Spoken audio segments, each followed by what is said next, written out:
말씀을 먼저 잠시 양해를 구하겠습니다. 아까 우리 성경 공부할 때도 말씀을 드렸다시피 오늘 이 말씀은 내 모습하고는 전혀 안 다르습니다.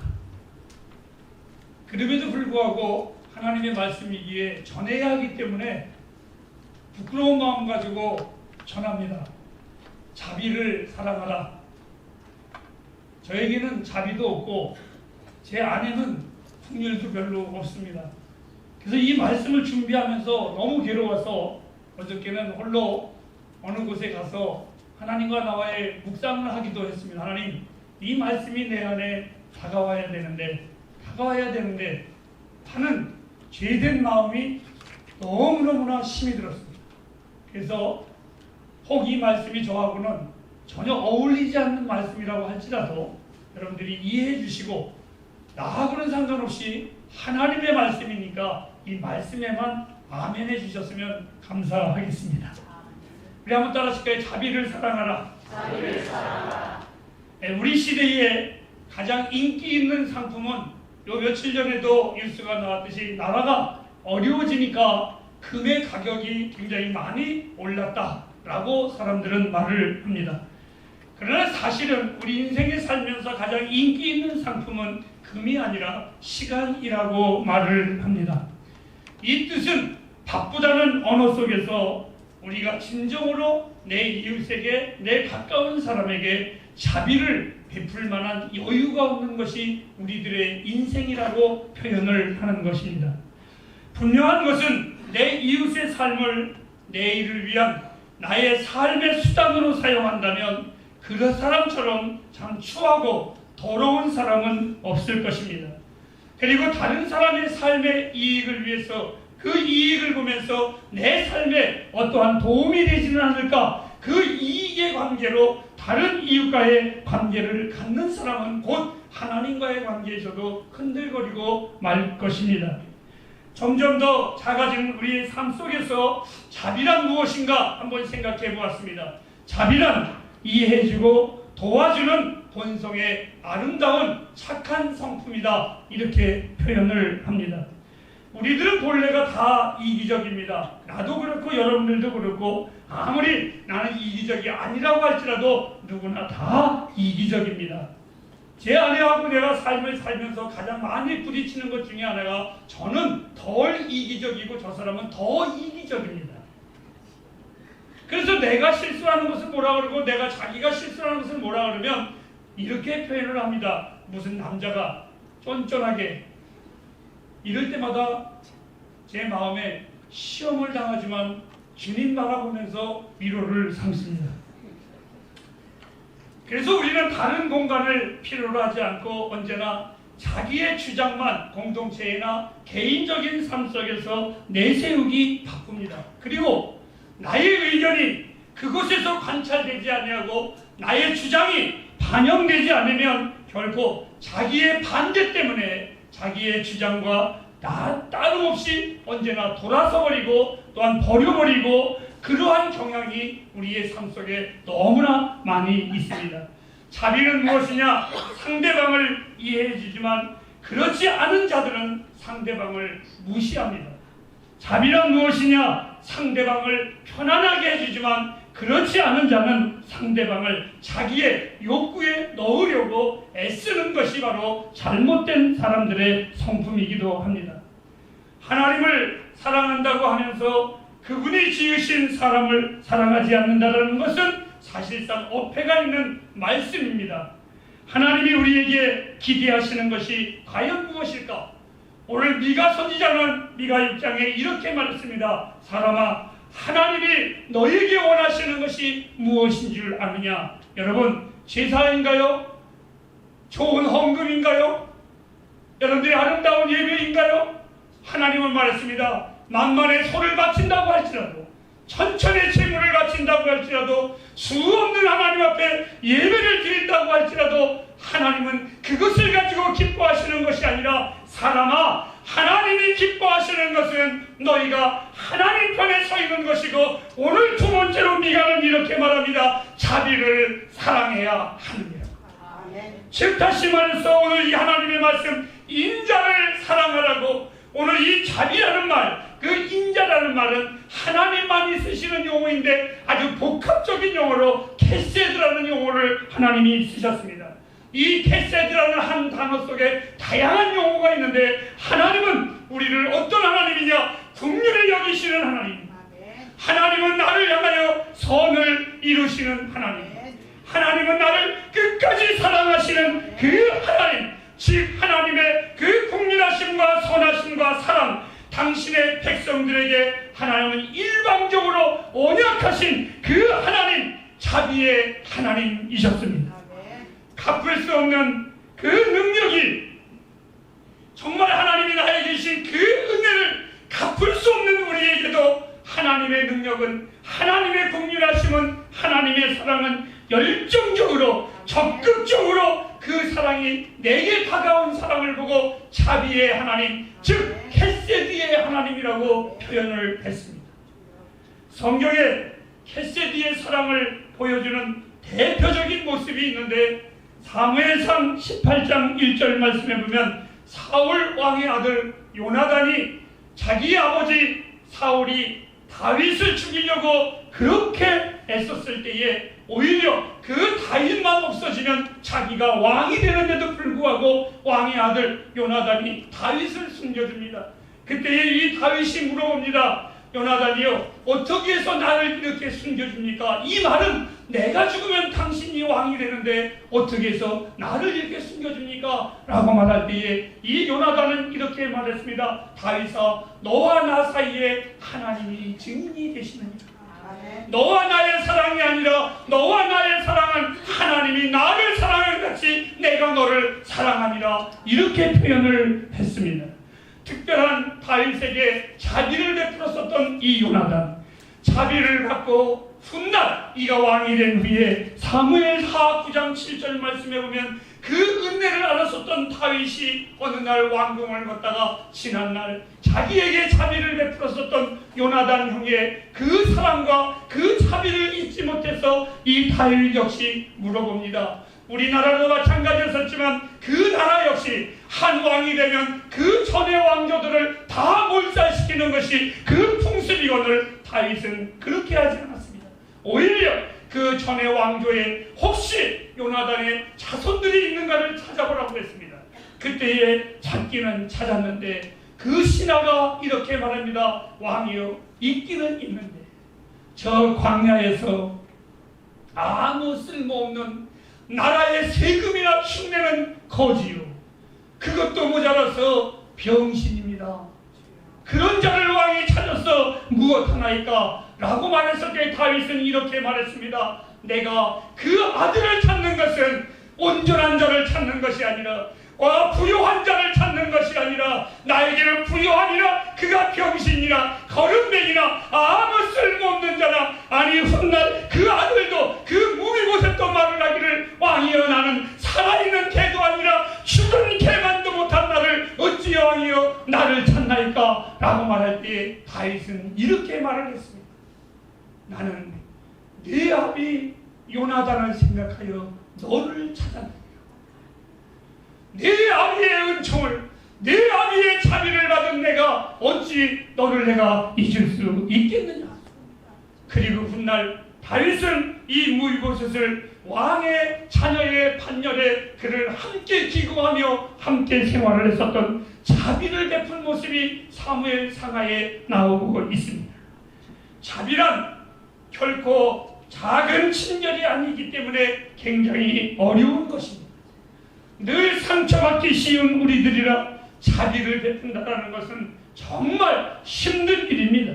하지만 예수 그리스도를 통하여 우리에게 너무나 큰 자비를 베푸신 그 하나님의 은혜 앞에 설 때야만이 그 자비를 우리는 사용할 수가 있고 그 자비 앞에 우리는 은혜를 받을 수밖에 없습니다. 아멘. 자비란 신약에는 헬라어의 크리스토스라는 말을 썼는데 즉 예수 그리스도를 닮는 것이라고 표현을 해놓았습니다. 여러분들에게 창세기 37장의 긴 이야기를 나누면서 말씀을 드리려고 합니다. 고대에 부유한 히브리인에게 철없는 17세의 요셉이란 아들의 이야기입니다. 그의 아버지가 11명의 아들 가운데 그 요셉을 얼마나 사랑했었던지, 우리말로 말하면 애지중지 키웠는지 10명의 형들보다도 자기를 사랑한다는 말을 이 아들이 거침없이 늘 형들에게 하고 다닙니다. 형들은 일하지만 나는 아버지 밑에서 잘 있습니다. 형들은 목동의 옷을 입지만 나는 왕만이 입을 수 있는 비단 옷을 입고 있습니다. 이런 것을 보면 형들보다 아버지가 나를 더 사랑합니다. 그리고 그 형들의 시기와 질투도 모르는 이 철부지 요셉은 한결 덧듭니다. 어느 날 내가 꿈을 꿨는데 형들이 다 내게 무릎을 꿇고 절하고 나는 그 절을 받고 있습니다 라고 말을 했습니다. 급기야 그 미움은 광야에서 죽임을 계획했었습니다. 이 형들이 요셉이 오면 그놈을 우리 죽여버리자라고까지 말을 했습니다. 그때의 맏형이 저지했습니다. 그래도 우리 형제인데 죽이지는 말고 그냥 우리가 노예로 팔아버리자라고 말을 했습니다. 그리고 이 요셉이 왔을 때에 정말 형들은 그 요셉을 애굽의 종으로, 노예로 그들을 팔아버리고 말았습니다. 요셉의 형들이 그 요셉의 옷을 짐승의 피를 묻혀 아버지에게는 거짓말로 보고합니다. 요셉이 안 와서 우리가 오는 길에 보니까 요셉의 옷에 피가 묻은 걸 보니까 짐승이 이 요셉을 죽인 것 같습니다 라고 보고를 했습니다.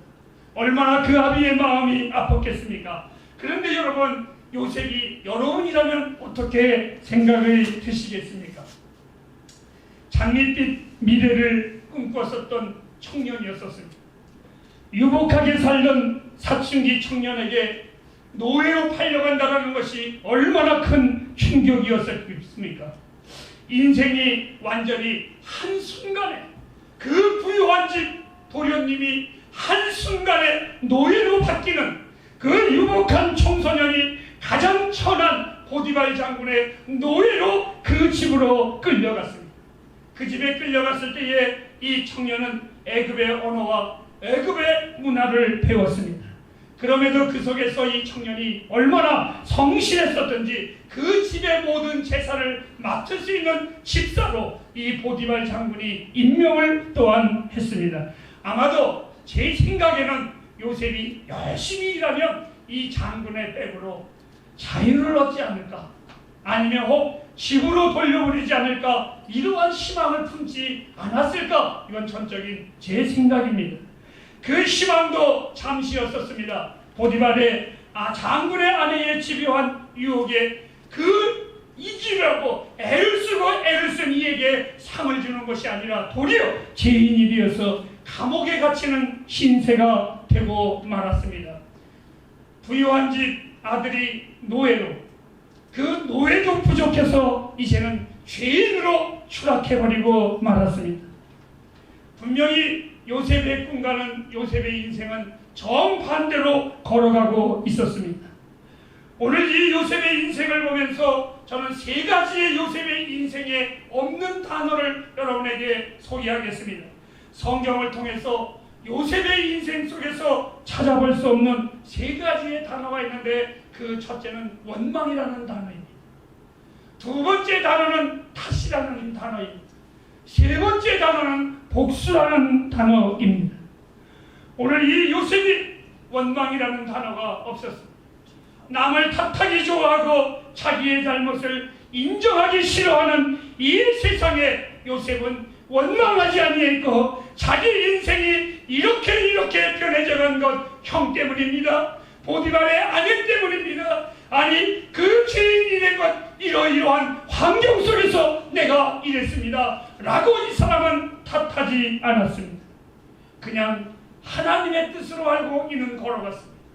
그 속에서 감옥에서도 그는 인정함을 받았습니다. 그럼에도 2년이나 감옥에서 더 썩어야만 했습니다. 어찌되었든 하나님은 요셉을 들어 고대의 가장 초강국이라고 할 수 있는 애굽의 7년의 대흉년을 맞이하면서 그의 꿈으로 말미암아 그가 총리 대신이 되는 놀라운 일이, 하나님 외에는 할 수 없는 기적 같은 일이 요셉의 인생에 이루어졌습니다.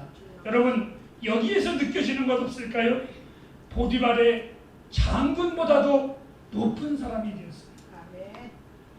그런데 이 요셉이 보디발의 아내에게 복수했다라는 말이 전혀 없습니다. 더 나아가서 세월이 흘러서 자기가 살던 고향 가나안의 자기 집 동네에 가뭄이 들어 식량을 구하기 위해서 먼 애굽까지 자기의 식구들이 와야만 된다라는 소식을 이 청년이 들었습니다. 창세기 42장에서 45장까지에 보면 형들과 정말 수십 년 만에 만나는 상봉의 장면이 나옵니다. 한 동생은 애굽의 최고의 실력자가 되었지만 형들은 배가 고파서 쌀을 사러 온 어떠한 상인으로 변해져 있었습니다. 그리고 그 애굽의 총리 대신이 자기의 동생인 줄은 이 형들은 꿈에도 생각을 안 했을 것입니다. 이 요셉이 형들을 여러 가지로 시험을 했습니다. 그 요셉 앞에서 고개도 들 수 없는 정말 낮은 자들이 요셉이 그 형들을 보는 마음이 얼마나 감격적이었겠습니까? 그 형들을 시험하여 본 요셉이 더 이상 주체할 수가 없어서 성경은 창세기 45장 우리 1절 말씀부터 한번 보도록 할까요? 이렇게 표현되어져 있습니다. 시작. 요셉이 시험하는 자들 앞에서 그 점을 어떻게 못하여 수지로 모든 것을 상하게 불러오라 하고 영들에게 자리라니 여호와 함께하였다. 요셉이 방송 대곡하니 애굽 사람들에게 들리며 바로의 궁중에 들리더라.